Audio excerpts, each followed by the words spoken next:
my name is Sasha Spiegelman. I have a Twitter account, and today I'm leading the research in Aptos. This is kind of important to mention. Yeah. And today I plan to talk about some of the cool research things that we are working on, and I hope to get you all excited about the future. Now, since it's a research talk, and research talks tend to be a little bit boring sometimes, and since all of us just had lunch, together, I thought the combination is a bit dangerous. I might lose your focus very, very fast, right? So I thought, what should I do? How I keep you awake, keep you focused? And I talked to the researcher, and we came up with a brilliant idea.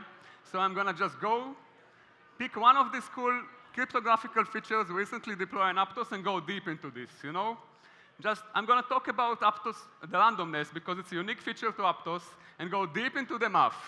So this slide is directly from head of cryptographer Aline, and I'm going to give you all like a few minutes. Don't be scared, it's not too hard, just read it. I'm going to come back to you in a few minutes. We go over it together.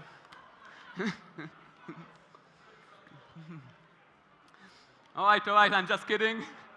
Honestly, I'm not a cryptographer. I have no idea what's there on this slide. Too many exponents for me. But luckily, we have Aline and the other cryptographers to take care of this. Right. What I'm really for here is to ask very simple questions. Why finance on Aptos? Why Aptos is the best place for finance in the Web3 right now?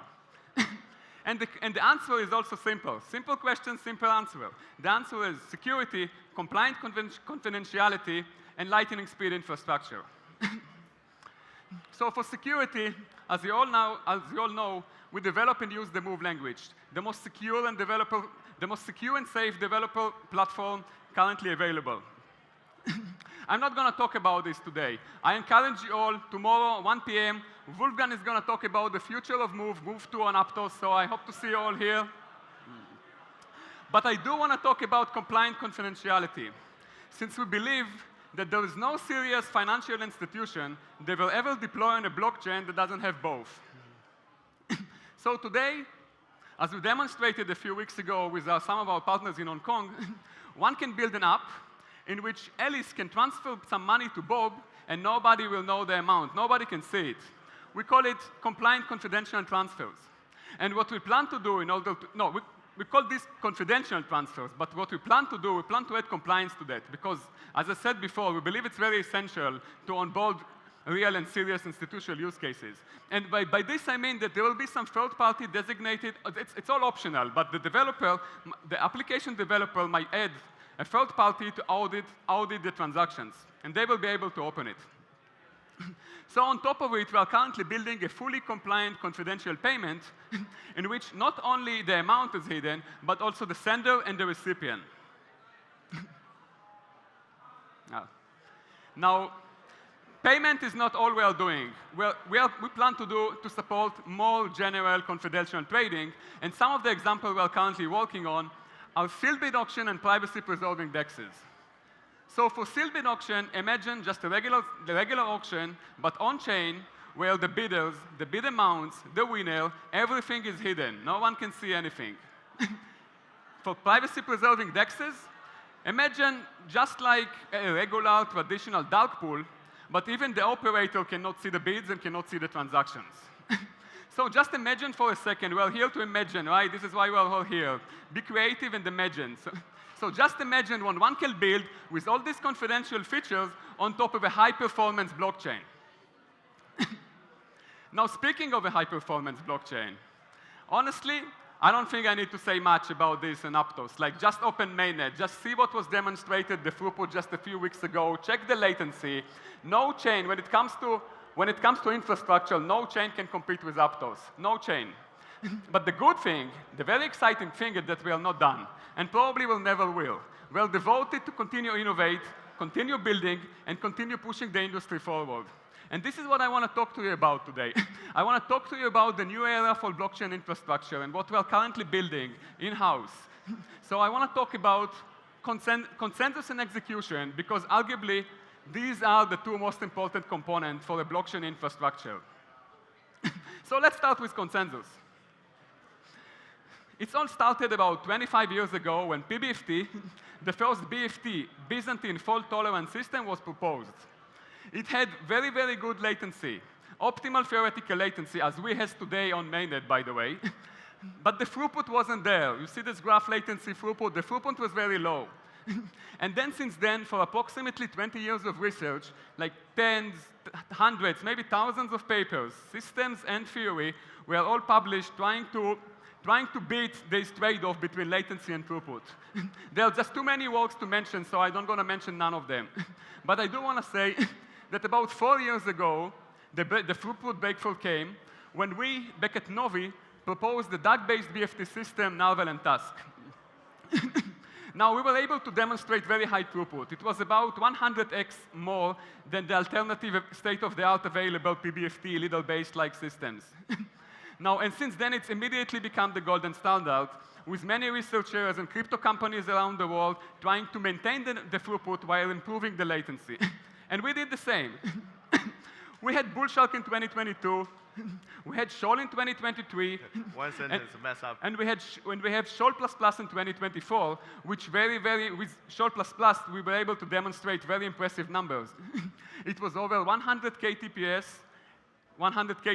with a sub-second latency, which is very, very, very good. But if you think about it, today we have the theoretical optimal latency. And as an expert in DAG BFT consensus, I'm telling you that no matter how much you push it, you can get closer, but you can never achieve the optimal theoretical latency. And this latency is very important for us because we like our latency, you love our latency, everybody likes latency. So our goal is to keep this theoretical optimal latency. Another thing about this DAG BFT protocol, and protocol in general, people talk about their consensus protocol and they publish numbers. But what they usually give you is the best case scenario numbers. They talk about perfect networks, validators are behaving, all the validators are running the best hardware, right? But what if it's not the case? What if we are running a truly decentralized system where it's not always the case? What are the numbers then? They never tell you. So with these two goals in mind, we decided to go back to the whiteboard. And as, I don't know, some of you maybe know, but the best way to do research is to hire an intern. Trust me, hire an intern. Summer intern, we got a very strong summer intern, and today I'm very, very happy and excited to announce you the result of this very, very productive summer. I will announce you the Aptos, which... Yep. Aptos, which we believe is going to be the end game of consensus.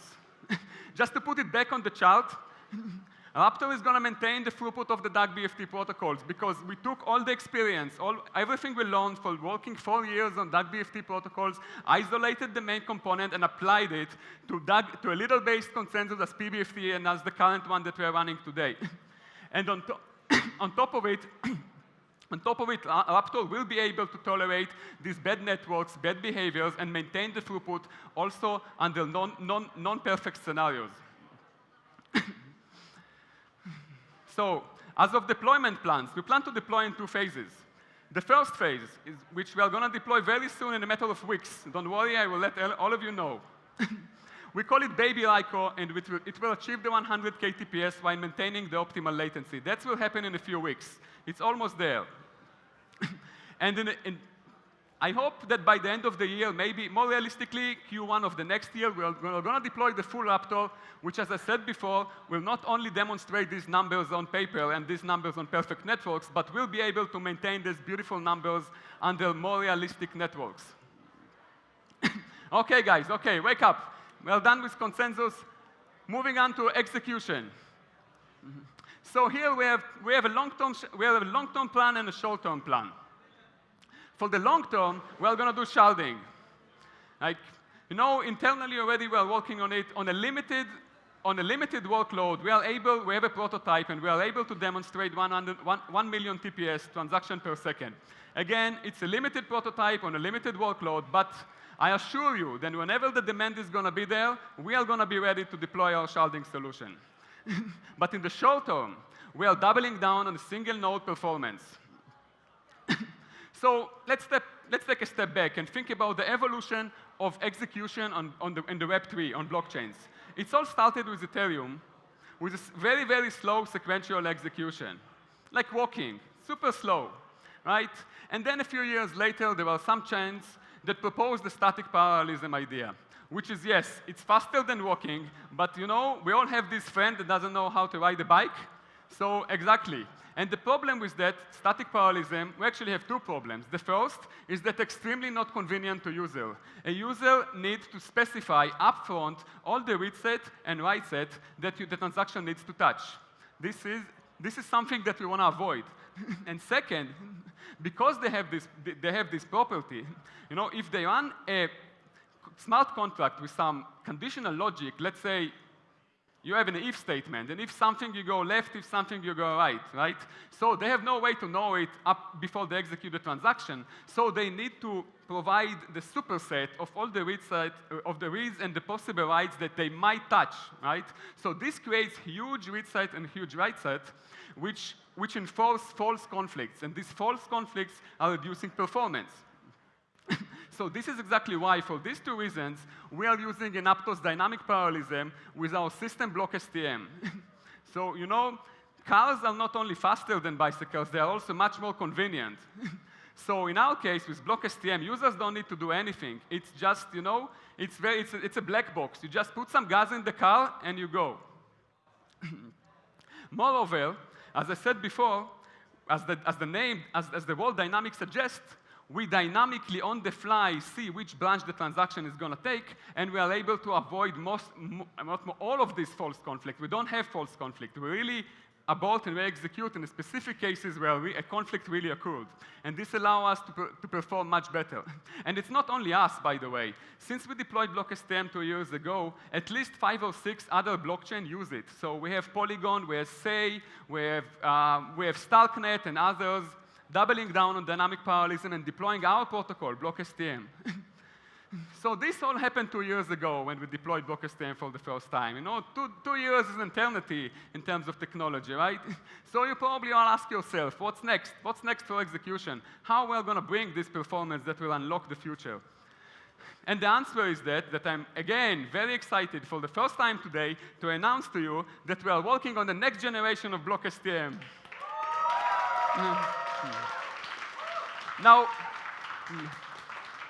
Now that's not going to be just some tricks and tweaks and local optimization to the current code. No, we are actually working on a completely new algorithm. Unfortunately, I do not have time. I can spend like 2 hours, 3 hours to talk to all of you about this cool algorithm. I don't have time today, but I do want to share with you the vision that we have and the direction that we are taking it to. So first, we believe that in the very near future, 256 core machine will become a commodity standard. With the AI boom, this is just simply unavoidable. It's going to happen very, very soon. So if block STM today can scale to 16, maybe 32 core machines, just imagine what will happen when we scale it to 256. Do the math of the performance. So this is one path we are taking it. The other one is that we need to parallelize the workload. Yes, if we have simple peer-to-peer payments, it's perfectly parallelizable. We can execute easily on how much calls you want. But unfortunately, this is not the case. And if it was the case, nobody needs research. This is a simple problem. Yeah. So what we really need is a way to take a workload that looks sequential, transaction conflicts, read and write to the same location, and yet be able to execute it in parallel. This is the magic that we are doing in Aptos. And one example of this is Delta Lane, which also knows as aggregators. I hope you're all familiar with this system which we recently deployed. If you remember this cool application, Tapos, that was able to demonstrate 5K TPS and with a peak TPS of 12K just a few weeks ago, they have a shared global counter, then they update in the transaction, which all the transactional conflicts, they read the same counter and they update the same counter. That's sequential workload right there, right? And yet, they were able to execute it on parallel, on Aptos, and achieve peak performance of 12K TPS. How? Like I said before, magic. This is what we do. We make workload that looks sequential and parallelize it. Another use case that we already support today is selling tickets in parallel, minting limited collection of NFTs, tracking total supply while being able to burn gas. This is all of this really unique to Aptos. And as I said before, this is the direction we are taking. We'll enable more use cases, we'll parallelize more workload, and we make block STM, the next generation of block STM, really, really, really scalable. So, okay, let's recap. I see that most of you are focused, actually. I'm very happy, and nobody fell asleep. So I definitely achieved my main goal in this presentation, right? But honestly, I really hope that I also got you all excited about the future of Aptos, the future of finance on Aptos. Compliant confidentiality, the most secure and safe smart contract language. Again, don't forget, 1 p.m. tomorrow, Wolfgang is going to talk about Move 2, the future of Move on Aptos, and the best infrastructure with so many innovation in the pipeline as the Raptor, the end game of consensus, and the next generation of Block STM. So I want to thank you all for coming here and sharing some time with us, and let's move!